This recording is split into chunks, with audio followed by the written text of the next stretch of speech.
할렐루야. 네, 오늘은 히브리서 3장 1절로 19절의 말씀으로 함께 은혜를 나누십시다.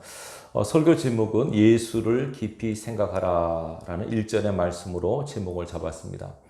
우리가 예수 믿는 사람이죠. 예수 믿는 사람인데 내가 믿는 예수님은 누구신가? 우리가 일반적으로 예수님에 대한 지식을 그냥 구세주다, 구원자다라고 생각하고 알고 있지만 성경을 보면 예수님에 대한 여러 가지 말씀들이 많이 나옵니다. 우선 주목할 것이, 자, 저를 보시기 바랍니다. 자, 요한복음 5장 39절에 보면 예수님께서 말씀하셨습니다. 너희가 성경에서 영생을 얻는 줄 생각하고 성경을 상고하거니와 이 성경이 곧 내게 대하여 기록한 것이라 라는 말씀을 하셨어요. 그러니까 성경 전체는 예수님의 이야기다라는 말씀이에요. 구약의 사건과 인물들도 예수님을 예표하는 인물들, 예수님의 구원을 예표하는 사건으로 이루어져 있음을 알 수 있습니다. 구약이 텔레비로 화면이라 한다면 신약의 사도 바울의 서신은 이 자막과 같은 것 같습니다. 그래서 여러분들이 어떤 영화나 드라마를 이해를 할 때, 특별히 외국 드라마를 이해할 때 화면과 함께 자막 아니면 번역이 나와야 이해가 되지 않습니까? 성경을 읽을 때도 구약의 사건과 인물들, 또 신약의 사도 바울의, 특별히 사도 바울의 서신을 보면 성경의 구약의 모든 해석이 다 나와 있어요. 그래서 여러분, 이것이 이런 의미구나 라고 하는 것을 아셔야 됩니다. 성경을 많이 읽는 것도 중요하지만 읽으실 때 이것이 무엇을 의미하는가, 그리고 내게 어떤 말씀을 하시는가 여러분들이 잡아내셔야 됩니다. 레마라고 들어보셨죠? 하나님께서 지금 내게 무엇을 말씀하고자 하시는가를 여러분들이 캐치하시고 여러분이 영의 양식으로 삼고 삶의 지표로 삼을 때 그 말씀이 여러분 삶을 인도하십니다. 인도와 보호를 하신다라고 성경이 약속하고 있습니다. 자, 우리가 믿는 예수님, 보통 우리가 구원자라고 믿는 예수님은 성경이 뭐라고 그러냐면 요한복음 1장 3절 보면 그로 말미암아 모든 세상이 지은 바 되었다 이렇게 기록하고 있습니다. 태초에 말씀이 계셨고 이 말씀이 하나님과 함께 계셨고 그 말씀이 하나님이셨고 그 말씀으로 인하여 모든 것이 지어졌다라고 말합니다. 히브리서 1장도 똑같이 나옵니다. 그러면 그 말씀이신 예수님 아닙니까? 예수님으로 인하여 모든 것이 지었다는 것은 예수님이 창조주가 되신다 뜻입니다.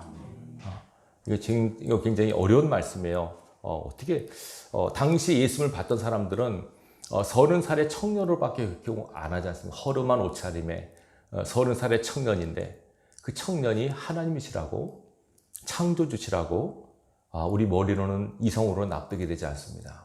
여러분들이 말씀드렸지만 성경을 읽으실 때 머리로 이성으로 받아들이지 마시고 믿음으로 받아들이시기 바랍니다.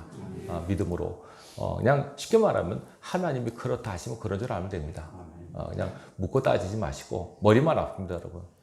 간혹 저한테 이래요. 목사님, 하나님 전에 누가 계셨어요? 하나님 이전에 누가 계셨어요? 제가 어떻게 합니까? 전 그러면 천국에서 물어보자 그럽니다. 하나님이 성경에 보면 하나님이 근원이신데 하나님 전에 누가 있어요? 그걸 어떻게 합니까? 아무도 모르죠. 그런 질문으로 혼자서 시험 들지 마시고 그냥 그런 거는 이제 나중에 천국 가서 물어보시면 되고, 지금 우리가 알아야 될 가장 중요한 지식은 따라하십시다. 예수님에 대한 지식.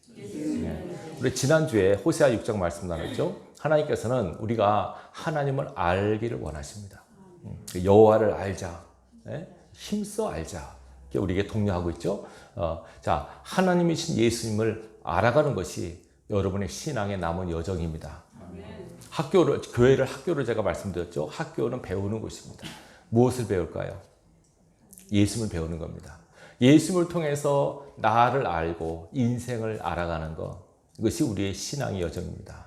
그러니까 예수님을 열심히 알아가셔야 돼요. 일단 예수님을 알기 위해서는 예수님을 공부해야죠. 예수님을 공부하는 교과서가 뭡니까? 성경입니다, 여러분. 성경 교과서. 학생이 교과서가 있잖아요, 그죠? 반드시 교과서가 필요합니다. 성경이라고 하는 이 교과서는 예수님이 누구신가에 대한 설명이 잘 나와 있어요. 근데 이걸 우리가 이성으로는 안 되고 믿음으로만 이해하셔야 됩니다. 믿음으로. 아까 말씀드렸죠. 예수님은 창조주시다는 거. 또 성경에 뭐라 그러냐면 예수님은 심판주시라고 말합니다. 심판주. 말씀하셔서 너희가 행한 대로 내가 갚을 것이다. 내가 다시 오는 그날에 나는 너희가 행한 대로 갚아줄 것이다. 아주 엄연한 말씀입니다. 이 말씀 앞에 두려우셔야 됩니다. 우리는. 예수님은 구세주로 오신 예수님은 다시 올 때는 심판주로 오신다고 말씀하셨어요. 그 주님에 대한 믿음을 갖고 살아가셔야 됩니다. 구원받은 저와 여러분, 언젠가 내 구원이 진짜인가 거짓인가 심판대 앞에서 분별될 날이 올 것입니다. 천국 갈 것이냐 지옥 갈 것이냐 소망하지만 아무도 자신할 수 없습니다. 주님이 판단하십니다. 어떻게 예수 믿고 이 땅에 남은 삶을 살아가느냐, 그것이 저와 여러분의 천국과 지옥의 삶을 결정합니다. 꼭 기억하시기 바랍니다. 그리고 또 성경에 보면 주님은 뭐 여러 가지 말씀하고 있는데, 자, 친구라고도 말씀하고 있고 또 목자라고도 말씀하고 있고 여러 가지로 표현을 많이 다양하게 말씀하고 계신데요. 일단 창조주시고 구세주시고 심판주시고 이 세 가지 기본적으로 예수님이 어떤 분이신가에 대한 지식을 가지시기 바랍니다. 아시겠죠? 그런데 오늘 본문에 보면 예수님의 설명을 또 특이하게 하고 있는데요. 뭐라고 그러냐면 함께 하늘의 부르심을 받은 거룩한 형제들아, 하늘의 부르심을 받은 거룩한 형제들아, 우리를 가리킵니다. 여러분, 하나님께서 우리를 부르셨습니다. 거룩한 자라고 부르십니다. 우리를. 왜 거룩한 자라고 부르실까요? 우리가 거룩하기 때문이 아니라 거룩하신 하나님이 자녀 삼으셨기 때문에 거룩한 겁니다. 자, 뭐라고 하십니까? 우리가 믿는 도리의 사도이시며 대제사장이신 예수를 깊이 생각하라. 자, 예수를 깊이 생각하는데 앞에 어떠한 예수 두 가지 단어가 나오죠. 첫째는 믿는 도리. 믿는 도리란 말은 사실 말하자면 우리 신앙 고백의 대상. 그죠? 믿는 도리의 사도. 예수님을 사도라고 표현합니다. 또 하나 뭐라고 말합니까? 예, 대제사장이라고 표현합니다. 히브리서에 나오는 얘기입니다, 여러분. 히브리서는요, 잘 들으십시오. 유대인들을 향해 쓴 편지입니다. 다시 말하면 유대교에 있다가 기독교를 개종한 사람들 있잖아요. 그러니까 유대인들은 일단은 천사 숭배 사상이 좀 있었어요. 천사를 숭배했던 사람들이 있었습니다. 그래서 히브리서 1장과 2장은 천사보다 귀한 예수님을 말씀하고 있습니다. 천사는 엄밀히 말하면 하나님께서 부르시는 종입니다. 하나님의 사람들을 섬기라고 붙여준 종이 천사들입니다. 물론 하나님의 종도 있죠, 천사가. 자, 그런데 천사들을 숭배했던 사람들이 있기 때문에 천사 숭배 사상을 타파하고 예수님은 천사보다 귀한 분이다 라고 하는 것을 증명하고, 3장과 4장은 이스라엘 사람들이 가장 귀하게 여기는 이스라엘의 영웅 중에 영웅인 모세보다 귀한 분이다 라고 하는 것을 알리는 내용입니다. 이해되시겠죠? 자, 그러면서 자, 예수님 뭐라고 하냐면, 첫째, 예수님은 사도시다. 사도라는 뜻은 뭐냐면 보냄을 받은 자라는 뜻입니다. 헬라어로 아포스톨로스라고 쓰는데 보냄을 받은 자. 예수님은 보내심을 받은 분입니다. 이걸 스스로 밝혔죠. 내가 온 것은 스스로 온 것이 아니라 아버지께서 나를 보내셔서 내가 왔다. 이 땅에 온 것이, 이 땅에 초림을 오신 예수님께서는 아버지의 부름을 받아서 아버지의 명을 따라서 이 땅에 온 것입니다. 그래서 가장 중요한, 그죠? 최고의 사도이신 예수님. 그 다음에 대제사장이라고 합니다. 대제사장. 여러분, 제사장은 뭐 하는 사람입니까? 제사를 집전하는 사람이죠. 제사를 집전하는. 그 제사장 중에서 제일 으뜸이 대제사장입니다. 영어로 하이 프리스트라고 합니다. 가장 지극히 높은 제사장. 이것이 예수님을 대제사장으로 말합니다. 이게 무슨 뜻일까?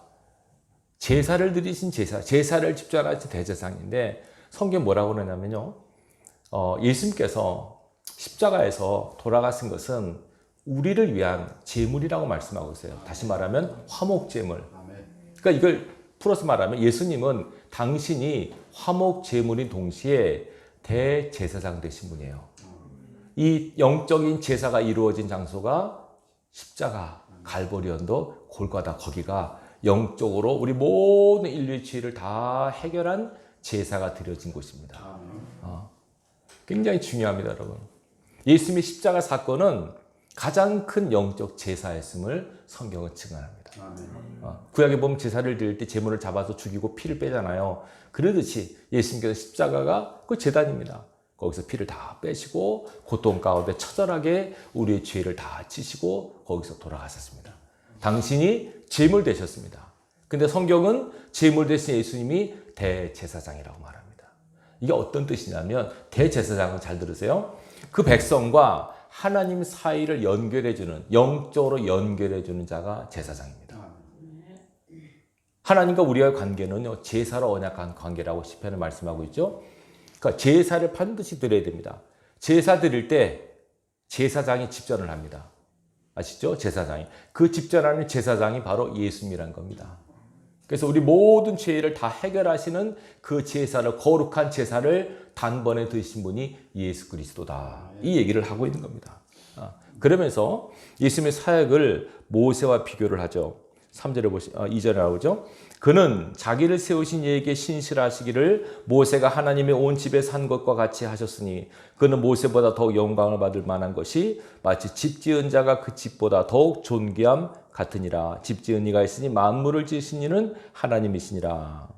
자, 보십시오. 또한 5절 읽습니다. 또한 모세는 장래에 말할 것을 증언하기 위하여 하나님의 온 집에서 종으로 신실하였고 그리스도는 하나님의 집을 맡은 아들로서 그의 그와 같이 하셨으니 우리가 소망의 확신과 자랑을 끝까지 굳게 잡고 있으면 우리는 그의 집이라. 아멘. 이거 대조서 말합니다. 구약에 이스라엘이라고 하는 그 한 나라죠. 공동체. 나중에 집이라고 말합니다. 이스라엘 집이라고 표현합니다. 이스라엘 집을 하나님께서 모세를 통해서 이끌게 하셨어요. 그렇죠? 이끌게 하셔서 영적인 천국인 가나안으로 들이셨지 않습니까? 그러듯이 신약에 와서 영적 이스라엘 된 하나님의 사람들을 모세처럼 누가 구원합니까? 예수 그리스도께서 구원자로 쓰셔서 진짜 어디 천국입니까? 진짜 영적인 하늘의 천국으로 인도해 가신다는 겁니다. 근데 차이가 있는데 모세는 종으로서 신실했다마는 충성했다는 겁니다. 하나님의 명에 충성스럽게 사역했습니다. 모세는. 여러분 성경에 보면 모세가 힘들었을까요? 안 힘들었을까요? 힘들었죠, 여러분. 이스라엘 사람들이 모세를 존경하고 영우시하는데 모세가 얼마나 힘들었겠습니까? 200만이 된 백성들을 그 한결같이 그 40년 동안 인도하는 다는 진짜 힘듭니다. 애 하나 키우는 거 너무 힘들어하는데 여러분 200만 명이 넘는 애를 키운다고 생각해 보세요. 따로 놀죠. 그래서 모세가 너무 힘들어서 뭐까지 했다고 말씀드렸습니까? 스스로 목숨을 좀 하나님 내 목숨 걷어가 주십시오. 죽는 게 낫습니다. 이렇게 스스로 너무 힘드니까 자살하면 안 되니까 그냥 죽여달라고 이렇게 기도한 적이 있습니다. 얼마나 힘들었으면 그랬을까. 근데 모세만 힘들었을까요, 여러분? 하나님 더 힘드셨습니다. 성경에 나오죠. 그래서 하나님께서 40년 동안 여기 나오죠. 자, 보시면 뭐라고 그랬습니까? 17절 보시죠. 17절. 하나님이 40년 동안 누구에게 도와하셨느냐? 누굽니까? 이스라엘 백성이죠. 그러니까 40년 동안 계속 하나님의 속을 썩인 사람들. 하나님 제일 힘드셨어요, 여러분. 그냥 모세한테 그랬지 않습니까? 하나님께서 너무 힘들게 하니까. 다 없애버리니까 그냥 야 모세야 다 하고 너를 통해서 새롭게 나라를 세우자. 그렇게 말씀하셨어요. 그러니까 모세가 하나님 그러면 안 됩니다. 그러면 이방 백성은 뭐라고 할 겁니까? 이스라엘 하나님 여호와라는 분이 기껏 인도해놓고 다 죽이려고 광야에 인도했다고 그럴 거 아닙니까? 하나님이 뭐가 되겠습니까? 하나님께서 네 말이 맞다. 그래서 뭐 진짜 말 안 듣는 백성이지만 그래도 40년 동안 소가리를 하시면서 끌고 오셨습니다. 그 일을 모세가 했는데 모세는 충성스럽게 감당했다는 거죠. 근데 이제 예수님께서 이제 영적 이스라엘 된 우리를 저 영적 가나안 천국으로 인도해 가는 겁니다. 신분이 틀리죠. 모세는 종으로, 예수님은 아들로서. 신분이 다른데 종은 여러분 그냥 시키면 하는 거예요. 다시 말해 종은 타의에 의해서 율법적인 면이 있죠. 명령에 의해서 합니다. 종은 주인이 야 이거 해 이러면 예 알겠습니다 주인 이렇게 종입니다. 근데 예수님은 뭐로?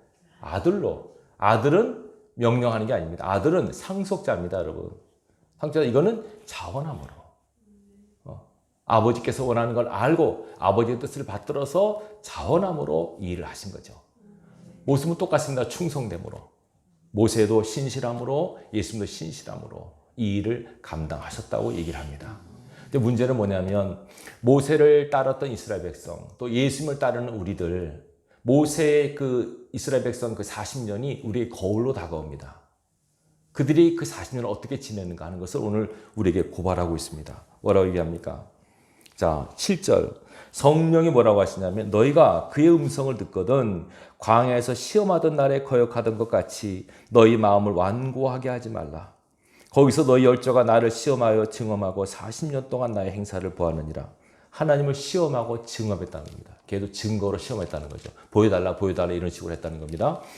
그러므로 내가 이 세대에게 노하여 이르기를 그들이 항상 마음이 미혹되어 내 길을 알지 못하는도다 하였고, 하나님께서 보셨을 때 40년 동안 이스라엘 백성이 항상 마음이 미혹된 겁니다. 그러니까 하나님의 길을 모르는 겁니다.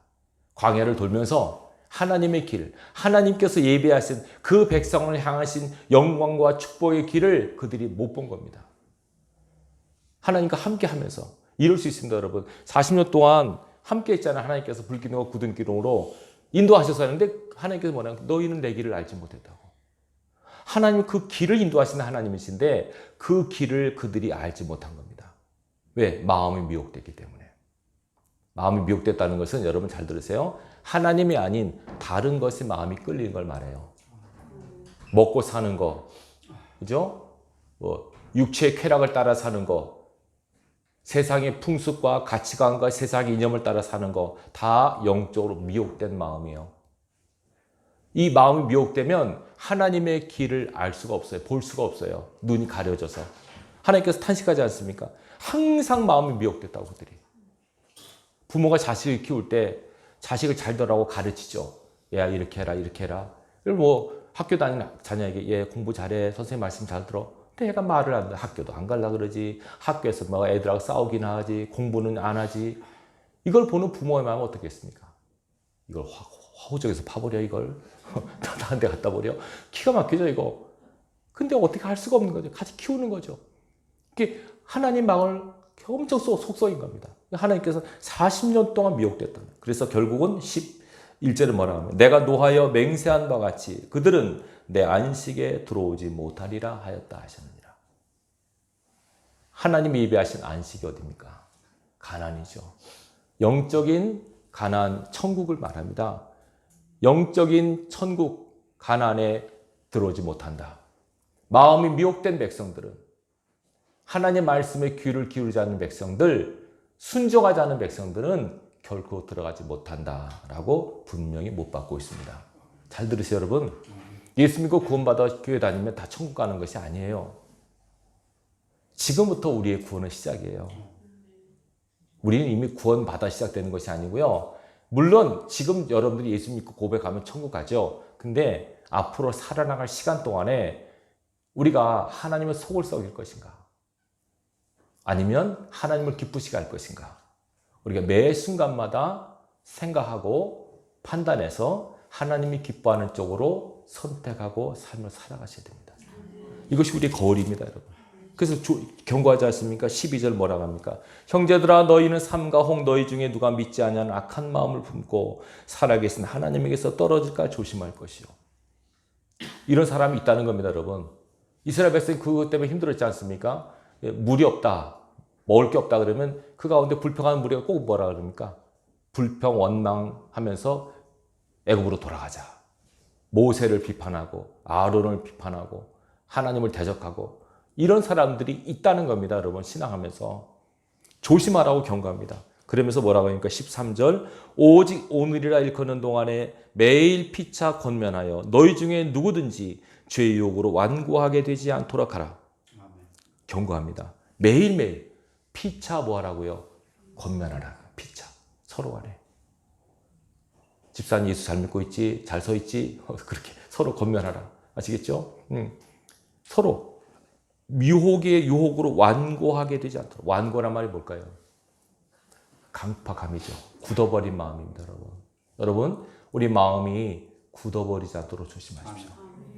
이 굳어버리면 진짜 어렵습니다. 성경에 예수님께서 씨 뿌린 비유할 때, 그죠? 네 가지 밭이 있죠? 가장 안타까운 밭이 어떤 밭입니까? 네 가지 밭 기억하시죠? 옥토가 제일 좋고, 그 다음에 가시밭, 돌짝밭, 그 다음에 어떤 밭입니까? 아, 모르세요? 길가밭이죠, 길가밭. 길가밭은 뭡니까? 거의 떨어지기만 그 길가 떼굴떼굴 굴러다닙니다. 누가 쪼아먹죠, 이거? 새들이 다 쪼아먹어버립니다. 길가 말은 기경되지 않는 마음이에요. 다듬어지지 않는 기경, 그러니까 강팍하고 완악한 마음 가운데 하나님 말씀의 씨가 떨어져도 열매를 못 맺는다는 거죠. 우리가 하나님 앞에 말씀의 영의 양식 아닙니까? 말씀을 들을 때에 하나님의 음성을 듣고자 하면 먼저 내 마음을 기경하는, 영적으로 마음을 갈아엎는 이 작업이 필요해요. 그리고 마음을 부드럽게 하시고요, 온유하게 하시고요, 사모하는 마음으로 말씀을 받을 수 있길 바랍니다. 그래야만 말씀이 내 심령 속에 떨어져서 열매를 맺게 되어 있습니다. 마음이 그렇게 중요합니다, 여러분. 아무리 말씀을 전해도 그 보십시오. 하나님께서 이스라엘 백성 광야 동안에 말씀 안 전했습니까? 아무리 많이 전해도 마음이 완악해 있으니까 들어도 그때뿐이에요. 들어도 그때뿐이에요. 하지 말라 계속하고 뭐라 그러면 결국은 하나님을 시험했다 그러지 않습니까? 여기 보시 뭐라 그러면 자 15절 성경에 일렀으되 오늘 너희가 그의 음성을 듣고 오든 경노하시게 하던 것 같이 너희 마음을 완고하게 하지 말라 하였으니 듣고 경노하시게 하던 자가 누구냐? 모세를 따라 애굽에서 나온 모든 사람이 아니냐?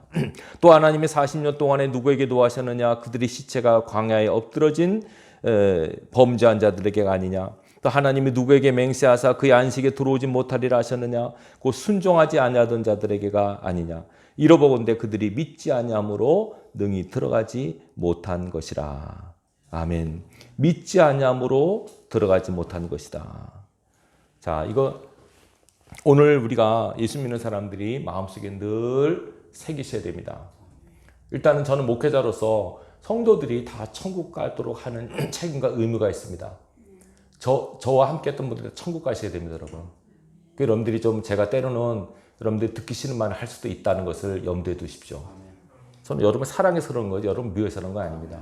집사님 그렇게 하다가는 안 됩니다. 그렇게 하시면 안 됩니다. 라고 아직 대놓고 말을 못합니다. 마음이 열어서는 아직까지. 근데 진짜 세게 하는 목사님이 있습니다. 김 지사 이리 와봐. 지옥 갈라 그래? 뭐 이런 분도 있습니다. 목사님이. 시험 드는 사람도 있죠. 시험 들면 할 수 없는 거고요. 목회자가 성도 사랑해서 사는 겁니다. 여러분 지옥 가지 않게 하려고. 그렇게 살면 안 되니까. 하나님께서 모세를 통해서 말씀하셨듯이 오늘도 예수님을 통해서 예수님의 종들, 하나님의 종들을 통해서 계속 말씀하십니다. 그렇게 살지 말라고. 완악하게 하지 말라, 강팍하게 하지 말라, 깨어있으라, 기도하라 계속 권면합니다. 그런데 아무리 많은 말씀을 들어도 마음이 완악해져가지고 들으면 우의도 경식으로 너는 말해라, 나는 내 뜻대로 간다. 이러면은 하나님께서 진노하세요. 순종하지 않으면 안 돼요, 여러분. 말씀에 순종해야만 하나님의 은혜가 임하게 되어 있습니다. 굉장히 중요한 신앙 원리입니다. 여기 마지막 절 뭐라고 합니까? 믿지 아니함으로 못 들어갔다. 맞는 말이죠. 하나님 말씀 믿지 않았습니다. 믿는다고 하는 것은 어떤 뜻이냐면 여러분 받아들인 것과 함께 내 행동으로 믿음을 보이셔야 됩니다. 그게 진짜 믿음입니다.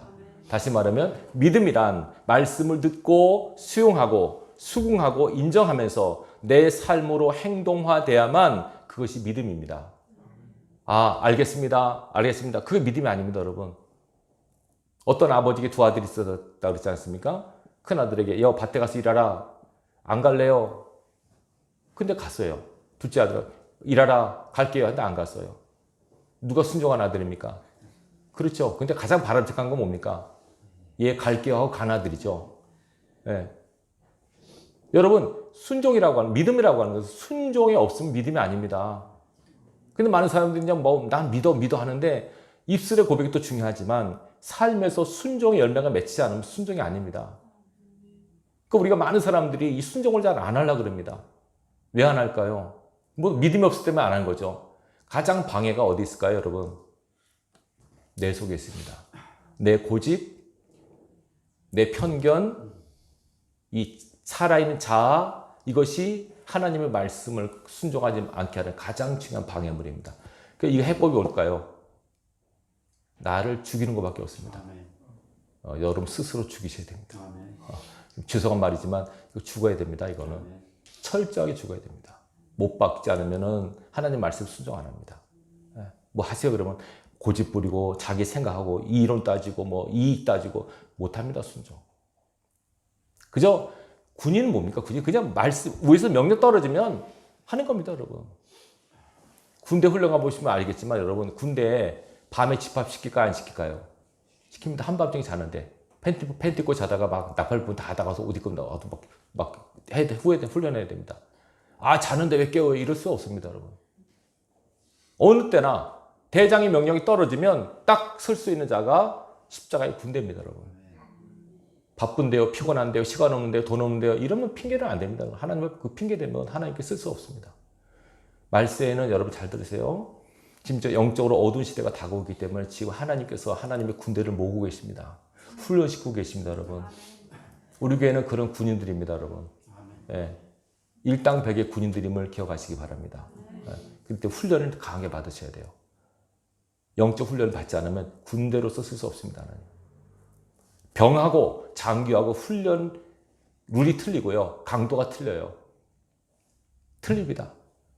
셉니다. 강합니다.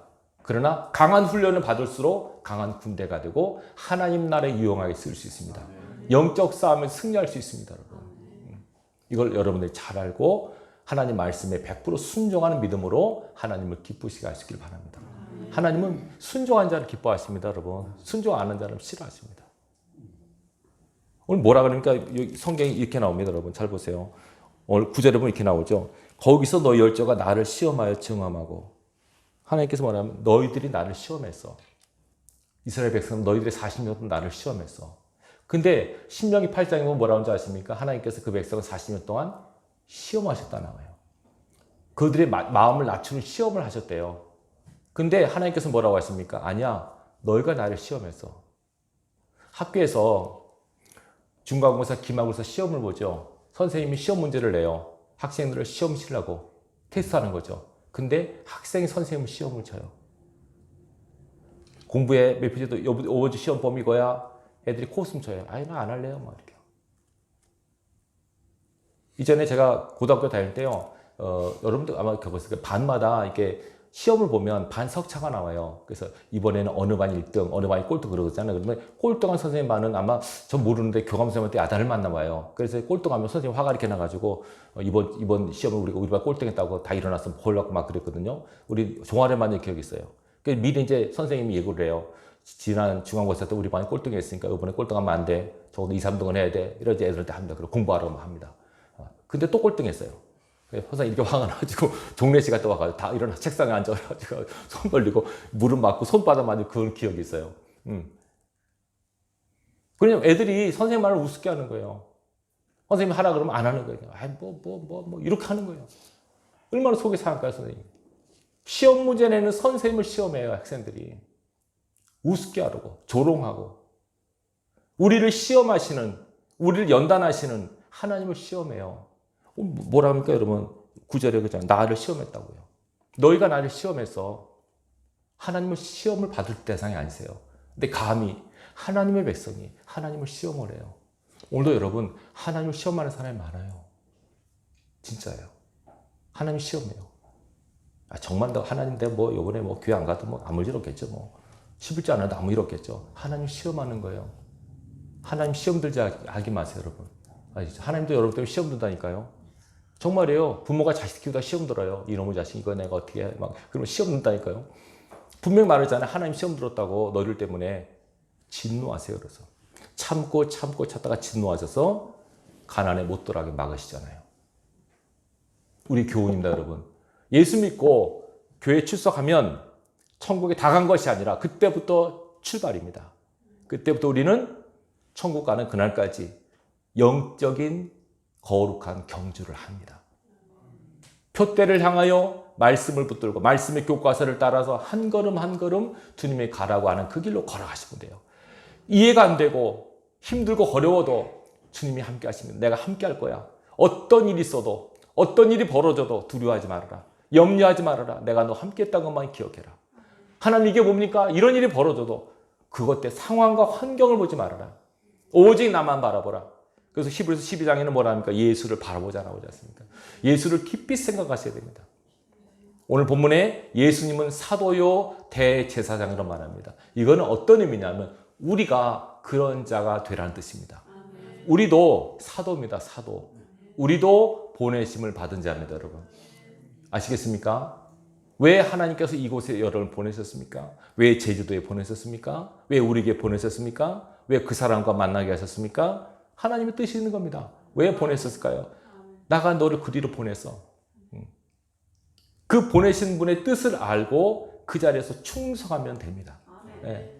우리는 다 영적으로 사도임을 기억하십시오. 베드로, 바울만 사도가 아니라 저와 여러분 다 영적으로 사도의 신분입니다. 내가 어느 직장에 갔습니다. 그 직장에 뭐 내가 돈 벌러 갔고 뭐 어떨 때 갔지만 흘러간 것 같지만 떠밀려 간 것 같지만 하나님의 뜻과 섭리안에 볼 때는 하나님이 그리로 나를 파송하신 겁니다. 네. 아, 너는 사도야. 거기 가서 있어. 거기서 빛이 되고 거기서 소금이 돼. 거기서 나의 나라를 세워나가. 이런 하나님의 거룩한 명령이 있음을 아시기 바랍니다. 우리는 제사장임을 기억하십시오. 영적 제사장임도 우리가 이 땅의 거룩함을 위하여 이 땅의 죄악을 내어 우리가 대신 울고 하나님 앞에 중보하는 자로서 영적 예배를 드리는 저와 여러분들이 되셔야 됩니다. 이 땅에 하나님을 알지 못한 많은 사람들이 죄악 가운데 쓸려가고 있고 예수 믿는다고 하면서도 하나님을 가슴 아프게 하는 많은 사람들이 있습니다. 형식적 예배를 드리고 수박 겉핥게 신앙만 하고 기도하지도 않고 말씀을 가까이 하지도 않고 그냥 교회만 왔다 갔다 하는 종교인의 삶을 살아가는 그런 사람들이 얼마나 많습니까? 하나님을 가슴 아파하십니다. 그런 자들 대신해서 깨어있는 영적인 저와 여러분들이 하나님 앞에 영적 제사를 드리셔야 됩니다. 영적 중보자로서 우리가 세움받았다고 하는 사명을 잊지 마십시오. 여러분, 이 나라와 민족을 놓고 꼭 기도하십시오. 세계를 놓고 기도하시고 병자를 놓고 기도하시고 묶여있고 눌려있는 자를 놓고 기도하시고 그럽니다. 목사님 나도 눌려있는데요. 괜찮습니다. 여러분. 상관없습니다. 나도 아프지만 같이 하는 겁니다. 우리 꼭 건강해야만 하는 거 아니에요. 이 영물 건강한 게 주제의 양이면. 근데 아픈 사람들도 괜찮습니다. 여러분. 너 허리 아프냐? 난 다리 아파. 내가 허리 아프고 쓰다듬게 다리 아픈 사람 쩌뚝거리면서 허리 아픈 사람 쓰다듬어주고 그렇게 하는 걸 같이 가는 겁니다. 우리 건강하지 않으면 다 아픕니다. 그러나 중요한 것은 우리가 어떤 존재인가에 대한 확실한 인식이 없으면 안 됩니다.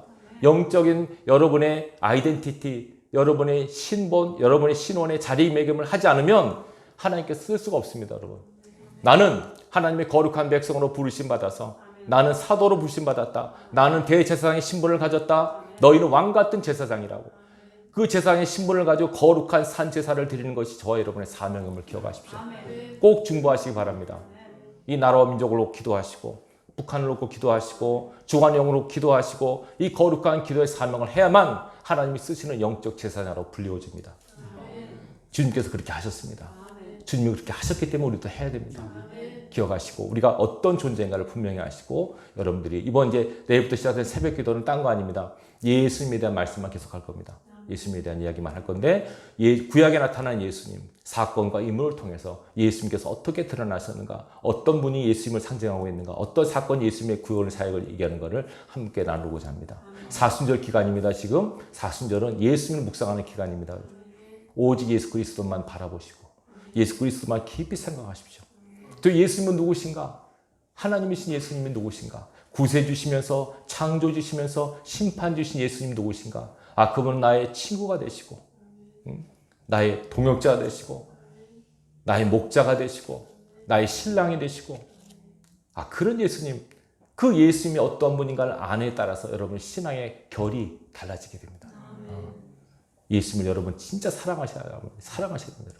정말 예수님 사랑하시고 예수님 신뢰하시고 나가야만 우리의 살 길이 거기 있습니다. 내가 칼럼에도 썼죠. 옛날에 김중곤 목사님 살아계실 때 CCC 운행하실 때 백문일답이 있습니다. 백문일답. 대학생들 수련할 때 여러분 이 나라의 주인공은 누굽니까? 이 나라의 뭐 대통령은 누굽니까? 뭐 이 나라의 문제 해결을 누굽니까? 다 뭐 별 질문 다 합니다. 답이 뭡니까? 예수 그리스도. 그게 명답입니다. 모든 문제의 답은 예수 그리스도에 있습니다. 예수 그리스도만이 우리 해답이십니다. 여러분 이걸 믿으시고 오직 주님만 바라보고 신뢰하고 나갈 수 있길 바랍니다. 그 주님께 기도하십시오. 아프신 분들은 주님께 기도하시고 치유함을 얻으시고 묶이고 눌려있는 분들은 주님께 기도하셔서 자유함을 입으십시오. 우리 주님께서 우리에게 자유를 주러 오셨기 때문에 이 아침 여러분들이 이 말씀을 깊이 생각하시고 예수 그리스도를 너희 심령 깊은 곳에 심어 놓으시고 그 주님과 거룩한 동행을 하는 우리의 삶이 될 수 있기를 주님의 이름으로 축원합니다.